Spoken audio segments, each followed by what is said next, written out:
Sa paggawa ng mini coin purse, kailangan natin ng 2 pieces na mini oval base. Same materials pa rin katulad dun sa naunang ginawa kong mini oval base. Kailangan natin maliit na karayom, gunting, ginupit na plastic canvas, tapos isi-shape natin na oval base pagkatapos natin gawin yung 2 piraso. Kakailanganin din pala natin ng closure para sa coin purse natin. Ang gagamitin ko yung Kids Clasp. Medyo maliit lang siya pero kung malaki ng konti dito mas maganda. Pagpatungin lang natin yung 2 pieces na mini oval base. Nakita nyo na ini-slip stitch ko dun sa kabilang piraso para ma-join siya. Tapos chain 1. Then mag-work tayo ng single crochets around dun sa 2 mini oval base para ma-close natin. And of course, wag nyo kakalimutan ilagay yung mini oval base na ginupit natin na patigas niya. Yun ang isa-sandwich natin sa gitna nitong 2 piraso ng mini oval base na gawa sa Indofill yarn. Kailangan ang shape niya pala is mas maliit ng konti dun sa 2 mini oval base na ginawa natin para swak lang yung size niya. Bali, nag-work tayo ng single crochets para ma-join natin yung 2 pieces. Uulitin lang natin to hanggang sa makabalik tayo dun sa last na stitch nito. Pagdating natin dun sa last stitch, slip stitch natin to close the round. Uulitin natin itong round na to. After that, chain 1, 1 single crochet into the same stitch. Tapos 1 single crochet into each stitch around. And then, sa next round, doon tayo mag-work ng spike stitch. So, after this, chain 1, regular 1 single crochet. Doon naman sa susunod na stitch, doon tayo sa ilalim ng previous na single crochet. Long single crochet ang tawag dito. And then, next is regular. So, into every second stitch, mag-work tayo ng long single crochet para magkaroon tayo ng textured stitch or mas makapal na stitch para dito sa ginagawa nating coin purse. Uulitin lang natin yan hanggang sa makabalik tayo. And then, to close the round, we're going to work a slip stitch. I-alternate naman natin this time. After chaining 1, mas mahabang single crochet naman this time. And then, dun sa ibabaw ng long single crochet, dun tayo mag-work ng regular single crochet.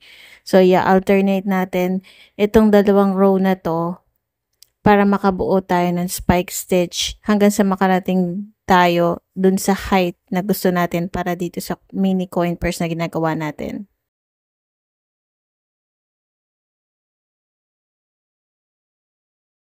Pag nakarating na tayo dun sa final round, mag-work lang tayo ng single crochets.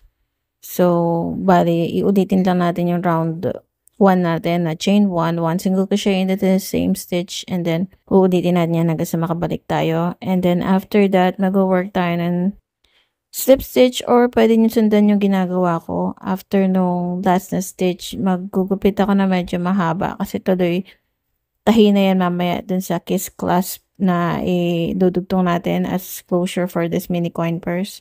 And then, kukuha ko ng needle na sakto lang dun sa kapal ng yarn. Tapos, ang gagawin natin is bali mag-work tayo ng fake na chain sa ibabaw ng first single crochet. At dun tayo sa second stitch, hindi sa first kasi madadagdagan na stitch pag doon. So, dun sa second stitch, mag-work tayo ng chain. Paikot natin dyan. Tapos, babalik ulit tayo kung saan tayo nagdugtong dun sa last chain natin or last stitch na ginawa natin. Tapos, makikita mo parang meron ka ng chain ulit sa ibabaw na first single crochet natin ginawa para sakto lang yung number of stitches niya at hindi ka madadagdagan. Kasi pag sa first stitch mo ginawa, madadagdagan ng isang chain or stitch. Pagkatapos ay i-fold natin na ganito. Dapat nakatapat siya dun sa dulo sa may oval base natin para mamaya kapag ikakabit natin yung Kiss Clasp, nakapagitna siya at hindi siya magiging hindi pantay. Dapat maayos ang pagkakabit. So, mag-skip tayo ng 4 at ilalagay ko yung stitch marker dito. Kailangan yung Kiss Clasp, kasukat niya yung opening ng ating coin purse. Pero kung napansin nyo, medyo maluwang siya and at the same time, hindi kasi ito bilog kaya kailangan nating i-adjust. So, nakita nyo, nag-skip ako ng 4 stitches in between. Bale, yun yung part na hindi ko na tatahiin. So, ang tatahiin ko is yung sides naman. So, kailangan maayos ang pagkakakabit para hindi siya tabingi. Natapos ko na itong isang side. Ngayon, aayusin ko muna yung kabila. Kasi gusto kong makita kung tama lang ba yung enough lang ba yung stitches na magkakasya dun sa opening ng frame, yung itong metal frame na ginagawa natin. Kasi kung hindi, baka maaring sumobra o kaya kapusin, papangit siyang tignan, magiging tabingi. So, dapat hindi siya tabingi at tamang-tama lang yung pagkaka-spread ng ating opening dun sa kiss clasp. Medyo challenging itong ginagawa ko kasi mas malaki ang size nung opening ng coin purse kesa dun sa frame. Pero kung bibili kayo ng kiss clasp, make sure na halos ka-size niya lang yung opening para hindi kayo mahirapang magkabit. Nakikita nyo, ginagamitan ko siya ng steel na crochet hook para maisuksok ko doon sa frame at masigurado ka na magiging maayos ang pagkakaspread ng edges ng ating ginagawang coin purse. At after nyan, saka ko na ulit tatahiin. So, yung side na to hindi pa tapos. Tong kabilang side, naumpisahan ko na. Ibabalik ko na lang ang stitch. Kumaga para ako nag-running stitch. Tapos, ibabalik ko yung pagkaka-stitch niya para ma-secure siya. So, depende sa gusto nyong style ng pagtatahi. Pero, usually, ganyan ang ginagawa. Tapos, binabalik ko doon para lahat ng butas, makikita nyo para siyang may running stitch. So, ganyan style ang ginagawa ko. Uulitin ko lang yan hanggang sa makabalik tayo or makarating tayo doon sa kabilang side. Mas maliit na karayom ang ginamit ko kasi hindi kaya ng medyo malaking karayom. Yung isa kasi hindi pumapasok yung butas. Ito, kasya lang siya. Itong pagtatahi ko, gamit ko rin kasi Indifil 4-ply. At ang ginagamit kong yarn ay yung recycled yarn, meaning galing na sa ibang projects. So, dahil gusto yung kulay at hindi ko na gusto yung dati kong project na ginawa ko dito, kaya tinastas ko na lang at ginawa ko siyang coin purse. Kaya kulot-kulot siya. So, ganyan lang ang pagtatahi ni. So, pataas, tapos babalik ka para doon naman sa ilalim. Doon mo itutusok para ma-secure lang yung gilid ng ating edges na nakakabit sa kiss clasp.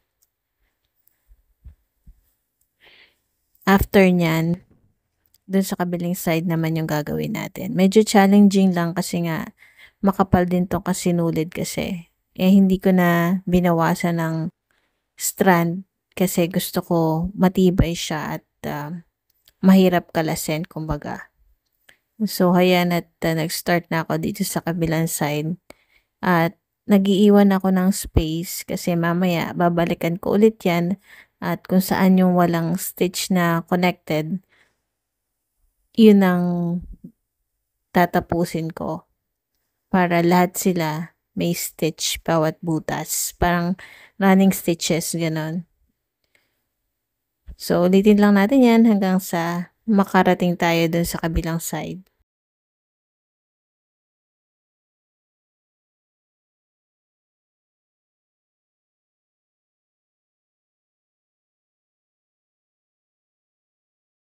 Once na makarating tayo sa kabilang side, makikita nyo, ibabalik ulit natin. So, yung stitch na may puwang, yun yung kukumpletuhin natin para maging running stitches siya.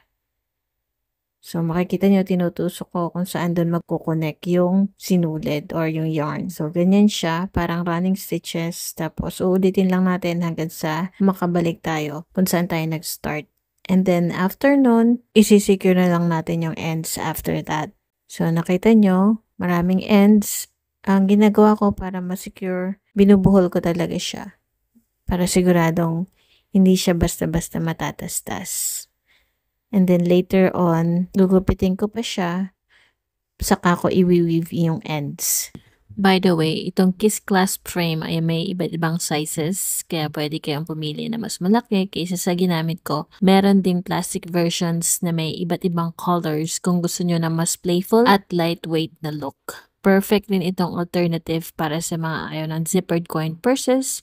Pwede rin kayo mag-experiment sa iba't ibang yarn types tulad ng polypropylene, macrame cord, o tiny cords para sa mas matibay at stylish na finish.